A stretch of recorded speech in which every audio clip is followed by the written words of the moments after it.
Morning everyone, Steve Brown from Swansea Creatives, and this morning I'm here with Ben Ruddle from Home Instead, and we've been doing a series of videos and we're trying to talk about what the sort of things that Ben and his team do here at Home Instead.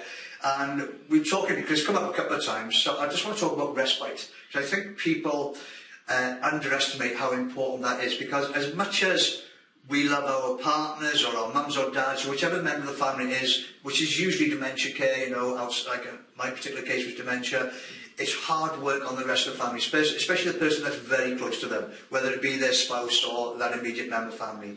So we talk about Respite. So what is Respite care and how does it work?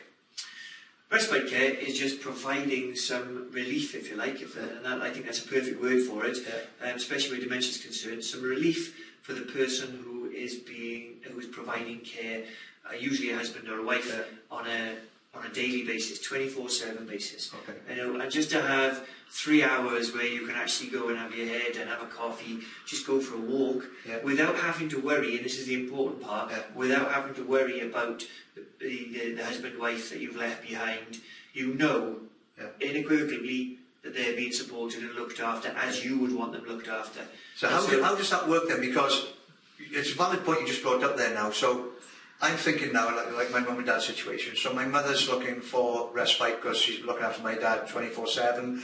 And anybody who's ever been in the situation will know, you know, you can be up in the middle of the night because dad suddenly decided to get up and walk around and lots of things. They get broken sleep patterns and it wears them down, okay? But an important thing there, you just said now, right, so they want a break. They need that rest, that relief. But in order to have that, I've really got to trust the person that I just left dad with. So how does that process work? Well, I mean, we've spoken in previous videos about relationships, and we do an enormous amount of work to make sure that as soon as we introduce this new person into your parents' lives, that they get on fantastically well in the beginning. We've not only chosen the right person with the right personality, the right skills to support dad, with the right training, but we know so much about your dad before we ever put anybody in there, that we know that these two people are going to get on as much as we possibly can. So, and then what happens is, generally, the first time that, say for example in your case you said about your mum goes out, she's probably not going to go very far in case she needs to be called back, you know, because dad's really has got so much anxiety or problem because mum's out. And that does, I can't actually say that's happened very often, but that would be the sensible thing to do. That's right. You know, and actually before we do that, on quite a lot of occasions, and again depending on the person that we're supporting, that caregiver may come to the house and mum might go off to the kitchen and be away from dad in your example. She's still in the same house, so dad hasn't got the exact anxiety, but he's got an opportunity to build that rapport and that relationship. And then next week maybe she'll pop next door for, you know, an hour, and then and so on. So depending on the person, depends on how quickly that process goes or how slowly it goes. But again, your mum's only going to feel comfortable leaving if she knows that the two people get on well, dad is comfortable, and that the carer has got the right skills to be able to get the best from dad with it. Funny thing, I was just going to say that, because what was going through my mind when you were saying that was they need these skills, because anything can happen in these situations. It's all very well building up the companionship and the trust, but at the end of the day things can still happen, you know, where that person could suddenly just have a thought go through their mind and suddenly feel totally anxious and something's triggered it. It could be something on TV, it could be anything, so they need the right skills. How do you go about make sure the right skills are there? For people with dementia, especially, as I say, 60% of our clients have got dementia. We have got our own City and Guild accredited training that we provide in-house. And in that, it's a 7-module program, and through that process, they really do understand what it's like for someone with dementia as best they can, how to manage their behaviours, which is the main important things. Finding out a lot more about their life's history and how that information can be used to manage behaviours, how to get the best from them and how to make sure that they do not just do for that person, and how they can engage them, encourage them and stimulate them to do for themselves. We cover a huge raft of things, all specifically relating to dementia and how we interact. Well, I would have thought that as a client, one of the important things would be but I also want to make sure it's the same person coming every time, because I would have thought that, from my point of view, you build up that trust with someone, you get to know, like, and trust them, like in any business, like in any situation, you build up the know, like, and trust. So what I don't want is different people coming around every time, because now, I didn't like him, I don't trust that person, whatever. So how does that work within your organisation? It is the cornerstone of what we do. Yeah. If I've gone to all the trouble of selecting these really caring, compassionate people, they have been trained, we spent lots of money on them training them. Yeah. I've introduced them to, say, in your example, your dad, they get on fantastically well.